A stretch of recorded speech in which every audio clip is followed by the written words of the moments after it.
జల్లికట్టు పోరాటం మరిన్ని సంప్రదాయ క్రీడల సమరానికి స్ఫూర్తినిచ్చేలా కనిపిస్తోంది. తమిళనాడు యువత భారీ ఆందోళనలతో జల్లికట్టు కోసం ప్రత్యేక చట్టాన్ని సాధించుకున్న నేపథ్యంలో కర్ణాటకలో ప్రసిద్ధిగాంచిన కంబళ నిర్వహణకు డిమాండ్లు వెల్లువెత్తుతున్నాయి. కర్ణాటకలోని మంగళూరు, ఉడుపి, దక్షిణ కన్నడ తదితర తీర ప్రాంత జిల్లాల్లో బురదమడుల్లో ఎద్దులు, దున్నపోతుల్ని కాడెకు కట్టి పరుగు పోటీలు నిర్వహిస్తారు. తక్కువ సమయంలో లక్ష్యాన్ని చేరిన పశువుల్ని విజేతలుగా ప్రకటిస్తారు. పంటల పండుగ సంక్రాంతి తరువాత ఈ క్రీడను నిర్వహించడం సంప్రదాయం. ఈ క్రీడలో మూగజీవాల్ని హింసిస్తున్నారంటూ జంతు హక్కుల సంస్థ గతేడాది కర్ణాటక హైకోర్టులో వ్యాజ్యం వేసి కంబళ జరపకుండా స్టే తీసుకురాగా క్రీడలు జరగలేదు.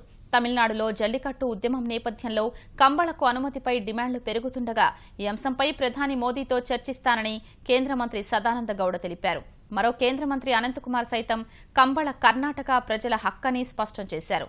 కాగా మరో అడుగు ముందుకేసిన రాష్ట్ర ముఖ్యమంత్రి సిద్దరామయ్య కంబళ కోసం అవసరమైతే ఆర్డినెన్స్ తీసుకొస్తామని ప్రకటించారు.